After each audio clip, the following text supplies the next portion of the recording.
Hey everyone. So I want to read a couple of emails. I'm just going to read them. And then I want to juxtapose that with something I learned today that I think is rather fascinating in conjunction with these emails. Okay, no names. 3 women. First one. Hi, Suzanne. I've been watching your videos for some time. I'm 23 years old, married with a new baby. I'm a stay at home mom. I always wanted to be a young mom despite being pushed by family to have a career first. I feel very proud of my choice to marry young, although my family doubts its longevity. I've, I have several sisters, and they are all miserable. From divorces, living together with kids, unmarried, unhappy marriages, or sleeping around, I am considered the odd duck of the brood. This year, I truly felt the disdain of my sisters and mother when I got pregnant. Can you even imagine? Like, how is that a thing? I've been insulted each time I've been in contact with them, and it always concerns my chosen lifestyle. I now harbor an anger towards my mother. She is a boomer, and despite being a young stay at home mom in the past, she's committed to believing I am being held hostage by my husband. My mother made 2 poor marriage choices, and it has greatly affected all of her children. Instead of reflecting on herself, she believes that men are the enemy, and this idea has spread to my sisters. I feel like a generational curse, and I am scared to repeat it. How do you deal with the bitter women who are jealous of your happiness? Well, first of all, you don't. I mean, you have to know that that's all about them. It has nothing to do with you, and just feel sorry for them. Be super sad and tell them as much, you know? I'm so sorry that you are so unhappy. That must really suck. That kind of thing. More to the point though is that while that may seem kind of extreme, I actually hear from a lot of women about similar type scenarios of um, maybe not disdain, maybe not so strident, but definite lack of support. And that's why I'm doing this in case any of you can relate. Um, this one, millennial girl raised by a feminist mom. Hi, Suzanne. Some background. My mother is borderline boomer and Gen X.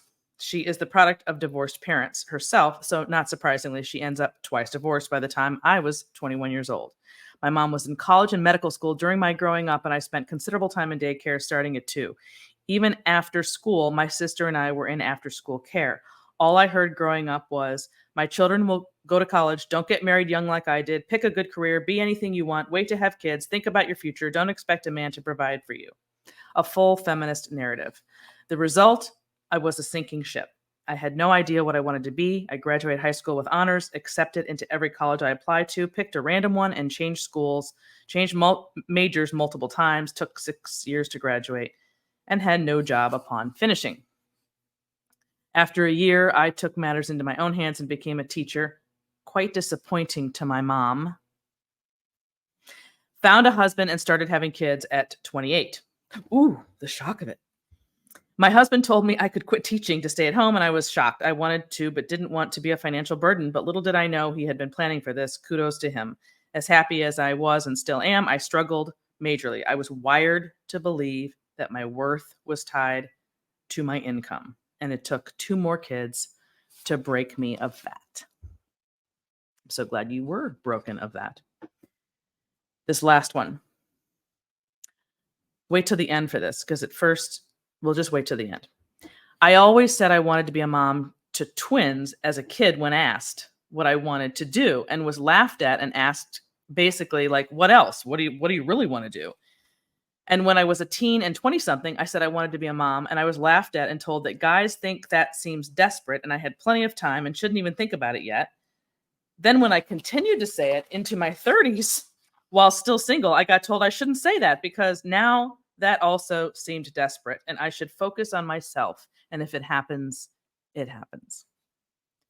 There was never a time that anyone acted like it was appropriate for me to say that. Think about that. There was never a time that anyone acted like it was appropriate for me to say that. That's how twisted we are with our priorities in putting career above relationships and family. It's truly mind-blowing what I see on my end. So then I just happened to come across earlier today that a new biography of Barbara Walters is out. You're probably wondering what the heck that has to do with what I'm talking about, but you'll see in a moment. So there was an article that I came across about the biography.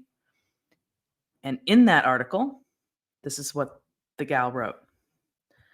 Quote, "For the most celebrated woman in broadcast journalism, triumphs were never enough. Walter's professional ascent brought her fame and fortune, but not peace. For all of her success, Walters had a profoundly disappointing personal life. 3 broken marriages and a contentious relationship with her only daughter."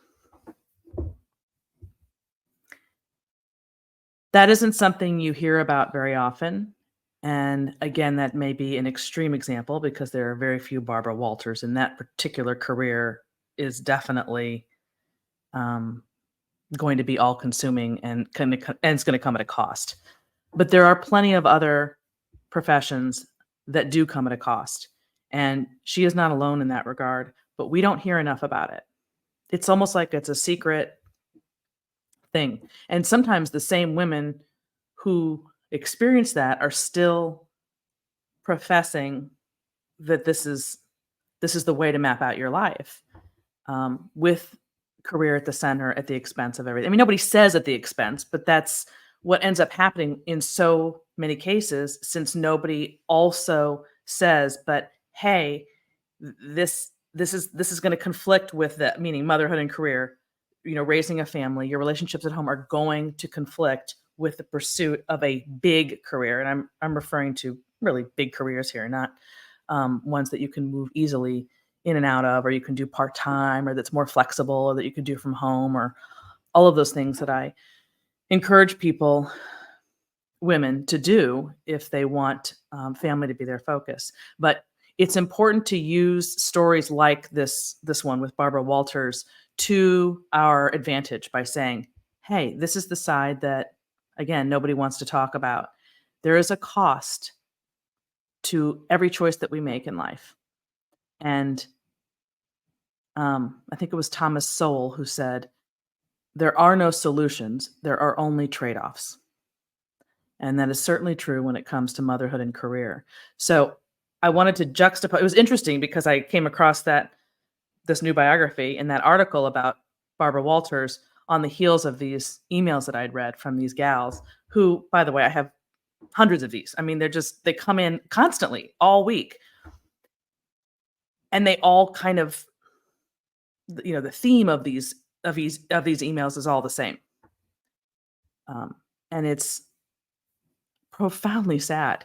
I mean, just really hard to read and know how unbelievably misguided young women have been in thinking that getting married and having a family and prioritizing that is somehow a lesser life. Nothing could be further from the truth. It is the complete opposite. And there's a lot to answer for those who spread that narrative. Because I'm seeing the result on my end, certainly in coaching and, with all the social media comments on the interviews that I give and then the direct emails. So keep them coming. I love hearing it. I love being as helpful as I can about this situation. But yeah, it's overwhelming. It is overwhelming to be on the receiving end of it. And so I could come on here every day and share. I probably should. But I'm busy. I got lots of things going on. And so I try to collect as many as I can and then pop on here occasionally and bring it to you so that if it is helpful to hear other people's stories and know that that you've actually been lied to about what matters in life and you need to hear from a different message. That's what I'm here for. So that's all I've got for today, and we'll see you next time.